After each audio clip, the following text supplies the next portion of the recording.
बजरंग दल रविराज जी और अपना जो अभियान चल रहा है वितरण अक्षत वितरण अभियान, उसके नगर के संरक्षक मंडल के सदस्य विक्की अग्रवाली जी हमारे साथ उपस्थित हैं।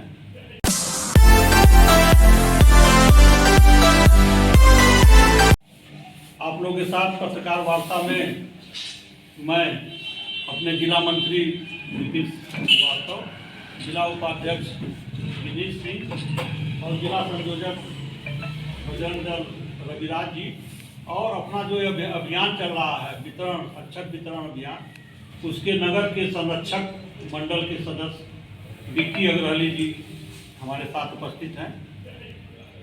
भाइयों, 22 जनवरी 2024 को अयोध्या धाम में अपना जो राम मंदिर निर्माण हुआ है, उसमें अपने आराध्य प्रभु भगवान बाल रूप में स्थापित होने वाले हैं और इसके लिए एक 13 जनवरी 2024 को विशाल शोभा यात्रा निकालने का पूरा अपना जो राष्ट्रीय सेवक संघ का विचार परिवार है निर्णय किया है। 13 जनवरी को नगर के उर्दू बाजार से यात्रा निकलेगी, जो कि मुख्य मार्ग नवाब साहब फाटक, नखास, झंडा तक, चिकनाथ होते हुए टाउन हॉल होते हुए लंका मैदान तक जाएगी और वहां पर यात्रा का समापन होगा। एक संक्षिप्त सभा होगी जिसमें सभी आए हुए साधु संतों का और सम्मानित लोगों का सम्मान किया जाएगा और फिर सभा ये समाप्त होगी। इस विषय में कुछ बातें मैं आप लोगों के सामने रखना चाहता हूं। जैसा राम अपने जो आराध्य राम लला थे, उनका जो मंदिर था उसको बाबर के सेनापति मीर बाकी ने ध्वस्त कर दिया। पूरा मंदिर ध्वस्त नहीं हुआ तो केवल ऊपर का गुंबद लगा और मस्जिद का जो उस समय मुगल सम्राट था उसे परास्त होते हुए वापस चला गया या वीरगति को प्राप्त हुआ। ऐसे करते हुए लगभग 1,74,000 हिंदुओं का बलिदान वहां हो चुका था। 1949 में रामलला वहां प्रकट हुए और उसका ताला खोला गया, जो ताला बंद था वो खोला गया। लेकिन पुनः जो वहां आंदोलन करने का निर्णय किया कि पूरे हिंदू समाज को जागृत करने के बाद हम लोग अपने रामलला के मंदिर को प्राप्त करेंगे। सन 84 से यह आंदोलन प्रारंभ हुआ। 90 में जाके हिंदुओं के बीच में एक जागृति पैदा हुई और पूरा हिंदू समाज 89-90 में अयोध्या में एकत्रित हुआ और उस समय की जो सरकार जो भी रही हो, काफी सुरक्षा थी, लेकिन उस सुरक्षा के बाद भी अपने हिंदू समाज के नौजवान उस गुंबद पे चढ़ गए, उस पर तोड़ फोड़ किए और उसके बाद गोली चली। गोली में काफी लोग मारे गए। इसलिए विश्व हिंदू परिषद ने फिलहाल उस अभियान को स्थगित कर दिया।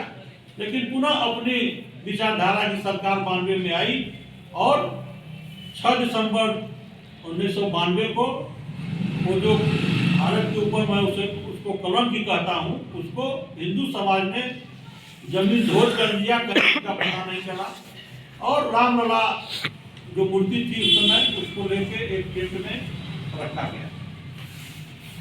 बाद में मुकदमा चलता रहा। 30 साल तक प्रतीक्षा के बाद 2020 में सर्वोच्च न्यायालय ने आदेश दिया कि नहीं, वो हिंदुओं का स्थान है, राम मंदिर वहाँ था, जैसा कि पुराणों से और सबसे मालूम हुआ और उसने केंद्र सरकार को आदेश दिया कि आप इस मंदिर निर्माण को आप करावें। इसके लिए जो भी एनजीओ हो, चाहे जो भी जिनकी सहायता ले, लेकिन केंद्र सरकार का प्रतिनिधि उसमें रहेगा।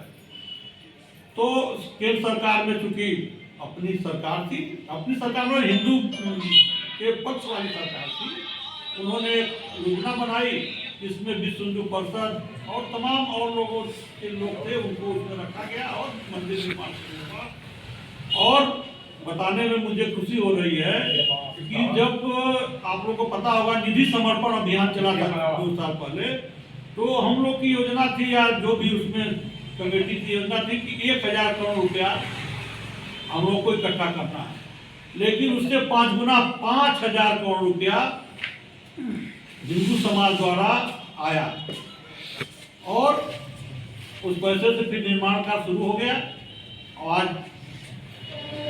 उसका गर्भगृह या एक तला बन के तैयार हो गया है और हम लोग सौभाग्यशाली हैं कि हम लोग देखने जा रहे हैं कि अपने जो रामलला टेंट में रहते थे वो अपने उचित स्थान पे विराजमान होंगे और ये बहुत ही ऐतिहासिक, पूरे विश्व के लिए ऐतिहासिक काम है। इस ऐतिहासिक काम को करने के लिए हम लोगों ने योजना बनाई कि वहाँ पे 121 ब्राह्मणों से अक्षत पूजित किया गया, हल्दी घी मिला के, और उस अक्षत को हर जिले में कलश में भेजा गया। गाजीपुर में भी कलश आया क्योंकि गाजीपुर जिला 2 भागों में हम लोगों ने बांटा है, सैदपुर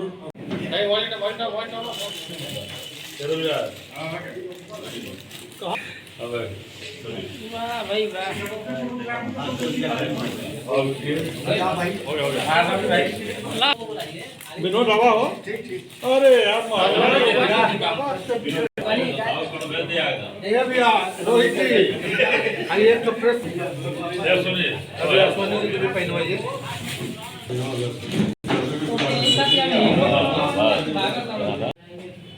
कैमरा इतना पैसा लगा के ले लिया ना कि छुट्टी ना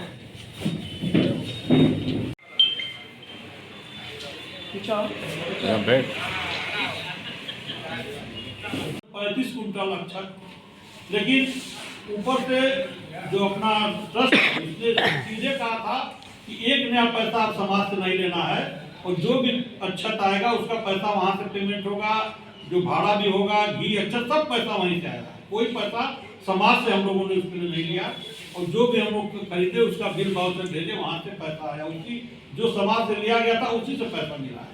और सख्त आदेश था कि किसी से कोई पैसा किस भगवान राम के नाम पर नहीं लेना और न लिया गया। और पूरा हम लोग इसको किए और अक्षत को मिला के और उसको फिर हर गांव बांटा गया है और उसको पूजित अक्षत को पुड़िया में चाहे बना के और एक पत्रक, एक चित्र, भगवान जो मंदिर का चित्र हम लोग पूरे समाज में बांट रहे हैं। 1 जनवरी से लेकर 15 जनवरी तक अक्षत का वितरण होगा। उसके बाद 16 जनवरी से हर गांव में वो निकलेगा, प्रभात फेरी निकलेगी, राम भगवान का वो जय घोष होगा। और अयोध्या में जो कार्यक्रम होना उसका मैं आपको थोड़ा बता देना चाहता हूँ। 15 तक अक्षत वितरण हो जाएगा, 16 को कार्यक्रम शुरू हो जाएगा। 17 जनवरी को रामलला की मूर्ति के साथ अयोध्या धाम में एक विशाल शोभा यात्रा वहां निकाली जाएगी। बहुत बड़ा शोभा यात्रा निकलने वाली है, हमको लगता है लाखों की भीड़ रहेगी। 18 को पूजा शुरू हो जाएगा। जब यात्रा निकलने के बाद विधि विधान से पूजा उस दिन अपने जो 121 ब्राह्मण पूरे देश से, दक्षिण, उत्तर, पश्चिम, पश्चिम हर जगह से ब्राह्मण, कर्मकांडी ब्राह्मण वहाँ पहुँचे हुए हैं, उनके द्वारा शुरू होगा। अग्नि स्थापना होती है, आप जानते होंगे कि किसी भी यज्ञ में अग्नि निकाला जाता है। अग्नि स्थापना की जाएगी 19 तारीख को और 20 तारीख को सरजू नदी से जल ले आके उस गर्भगृह को धोना पोछना जो भी साफ सफाई होगी। और 21 तारीख को 125 कलशों, हर जगह से पानी आया है, जितने नदियां हैं भारत में, जितनी नदी है वहां से वो जल 125 कलश में पानी आया है, उससे अपने भगवान राम के जो मूर्ति है उसको धोया जाएगा और नहलाया जाएगा, मतलब नहलाया जाएगा, देखिए शब्दों का प्रयोग, नहलाया जाएगा। और 22 जनवरी को शुभ मुहूर्त 12:25 से 12:45 तक, क्या बोलते हैं उसको, 10 तिथि में उसमें उसकी प्राण प्रतिष्ठा स्थापना। यही एक कार्यक्रम है जिसे आप लोगों के बीच में मुझे हम लोग को सर परिचय के साथ आज प्रेस कॉन्फ्रेंस का क्या उद्देश्य है? मैं दिनेश चंद पांडे, काशी प्रांत का मैं विश्व हिंदू परिषद का सह सेवा प्रमुख हूँ और इस अभियान में विश्व हिंदू परिषद की तरफ से पालक के नाते मेरा दायित्व है। यहाँ अभियान किस तरह है?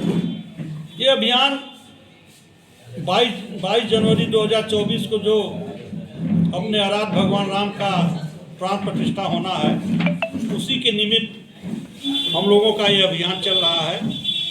और ये अभियान दिसंबर महीने में शुरू हुआ और सर्वप्रथम अयोध्या धाम में अच्छित चावल, घी और हल्दी मिला के अच्छत बनाया गया और उसको पूजा करके सभी जिलों में, पूरे देश में हर जिले में कलश में रख के अच्छत भेजा गया। उस कलश को गाजीपुर जिले में भी लाया गया और उसे बूढ़े महादेव मंदिर में रखा गया था और वहाँ से फिर 35 कुंटल अच्छत मिला के उसको हम लोगों ने हर खंड में, हर ब्लॉक में जनवरी तक अच्छत प्रत्येक हिंदू परिवार में अच्छत और उसके साथ एक चित्र, एक पत्रक बांटने का काम हुआ है।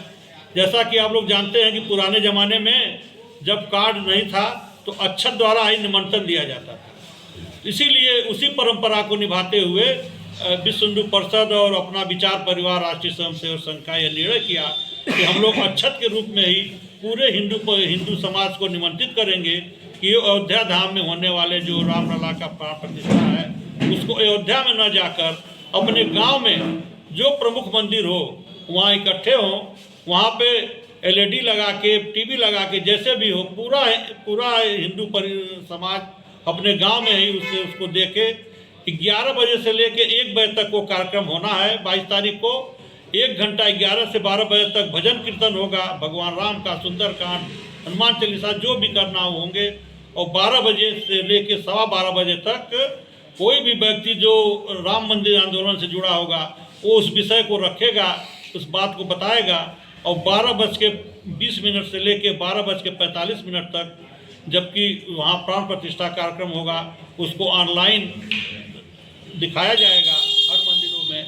और उसके बाद जिस देवता का मंदिर में वो होगा उस देवता की ही आरती होगी, उस देवी की ही आरती होगी और उनकी आरती होने के बाद ही भगवान राम की आरती होगी।